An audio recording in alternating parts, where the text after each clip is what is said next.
मीरपुर नाम के शहर में तेजस अपनी पत्नी नीरू के साथ रहता था। पति पत्नी दोनों ही नौकरी करते थे। एक दिन तेजस गांव अपनी माँ के पास फोन करता है। हेलो, प्रणाम माँ। जीते रहो माँ, तुम दादी बनने वाली हो। अरे वाह, ठीक है बेटा, मैं कल ही आती हूँ। जब माँ जी शहर पहुंची तो बेटे बहू ने बहुत अच्छे से स्वागत किया। लीजिए माँ जी चाय। अरे गर्मा गर्म पकोड़े ले आओ माँ के लिए।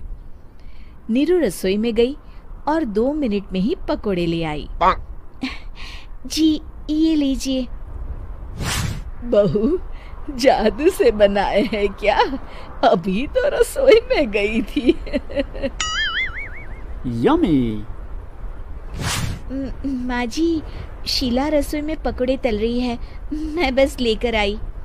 हे भगवान, मेरा धर्म भ्रष्ट कर दिया तूने। अब तो गंगा जल से शुद्धिकरण करना होगा। दूसरे दिन, माँ जी मैंने नाश्ता बना दिया है, ऑफिस जा रही हूँ।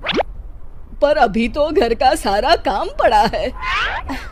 शीला आती ही होगी, झाड़ू पोछा बर्तन कपड़े वो सब कर लेगी। हमारे जमाने में घर का सारा काम हम ही करते थे। जी माँ जी, आप बहुत होशियार हैं, मैं घर ऑफिस दोनों नहीं संभाल पाती। तो जरूरत क्या है घर से बाहर जाकर चाकरी करने की? वैसे भी घर का काम खुद करने से घर में बरकत आती है, समझी? पर माँ जी। पर वर कुछ नहीं, इस महीने की पगार मिले फिर ऑफिस बंद है। हाँ। रात को नीरू तेजस से कहती है, सुनिए जी, माँ जी बोल रही थी कि मैं नौकरी छोड़ दूं। वैसे ठीक ही तो है, अभी तुम्हें आराम की जरूरत है। फिर भी आराम कहाँ, शीला को छुड़ाने के लिए बोल रही थी। तो अब 24 घंटे में इतना काम तो कर ही सकती हो। पर जॉब पसंद है मुझे, घर पर मन नहीं लगेगा। अगले दिन जब दोनों ऑफिस के लिए निकल रहे थे, मेरी तो कोई कीमत ही नहीं है इस घर में। माँ जी, आजकल महंगाई बहुत है, रहन सहन भी बदल गया है, दोनों नौकरी करते हैं तभी ठीक रहता है। अच्छा, तू कहना क्या चाहती है? मेरा बेटा तुझे बिठा के खिला नहीं सकता? तू ही इस घर का खर्च चला रही है, हैं? नहीं माँ जी, मेरा वो मतलब नहीं था। मतलब खूब समझती हूँ, ये बाल धूप में सफेद नहीं किए मैंने। हाँ। अब तो ये रोज का काम हो गया था। तेजस भी रोज की झिकझिक से परेशान हो गया था। एक दिन उसने कहा, नीरू, वैसे भी तुम्हें मैटरनिटी लीव मिलने वाली है, तो अभी से ही छुट्टी ले लो। पर क्या, मेरी सैलरी अच्छी खासी है। आखिर नीरू ने रिजाइन कर दिया। जब बच्चा हुआ तो घर में सब बहुत खुश हुए। कुछ दिनों बाद तेजस फाइल देख रहा था। क्या हुआ तेजस, कुछ परेशान लग रहे हो? हाँ, वो हमारी जितनी सेविंग्स थी वो तो हॉस्पिटल में और छठी के फंक्शन में खत्म हो गई है नीरू। और अभी वैसे मंदी चल रही है तो मैं बोल रही थी कल मुन्ना को हेपेटाइटिस का टीका लगवाना है। नीरू, क्या पोस्टपोन नहीं कर सकते? नहीं जी, बिल्कुल नहीं। अब तेजस को समझ में आ रहा था कि उससे गलती हुई है। पैसों की कमी का असर घर के माहौल पर भी पड़ रहा था।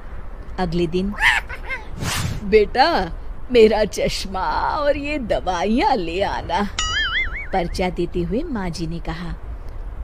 जी।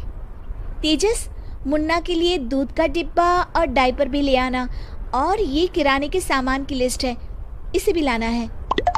तेजस गुस्से में लिस्ट मरोड़कर फेंकता है और चिल्लाता है, पैसे क्या पेड़ पर उगते हैं? ये ले आना, वो ले आना। अरे पर ये जरूरत का सामान ही है। वो गुस्से में बिना कुछ कहे ऑफिस चला गया। अरे लंच तो ले जाइए। नीरू दौड़कर डिब्बा पकड़ाती है। एक दिन खाना खाने के बाद, नीरू, अब तो मुन्ना कुछ बड़ा हो गया, तो अब तुम वापस ज्वाइन कर लो ना जॉब। पर इस रिसेशन में जॉब मिलना बहुत मुश्किल है। ट्राई तो करो। फिर मुन्ना, माँ जी है ना, और एक फुल टाइम मेड भी लगा लेंगे। पर माँ जी, उन्हें तो पसंद नहीं। तभी माँ जी वहाँ आ जाती है और प्यार से नीरू के सर पर हाथ फेरते हुए बोलती है, अब मेरी समझ में आ गया बहू, पहले के और अब के समय में अंतर है।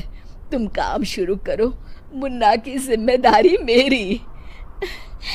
मेरी प्यारी माँ जी। ये कहकर नीरू उनके गले लग गई। शिक्षा, परिवर्तन संसार का नियम है, हमें भी समय के साथ चलना चाहिए। उम्मीद है कि आपको हमारी ये कहानी पसंद आई होगी। कृपया हमारे चैनल को सब्सक्राइब करें और सभी अपडेट्स के लिए बेल आइकन जरूर क्लिक करें। और हाँ, वीडियो लाइक और शेयर करना मत भूलिएगा। Bye bye.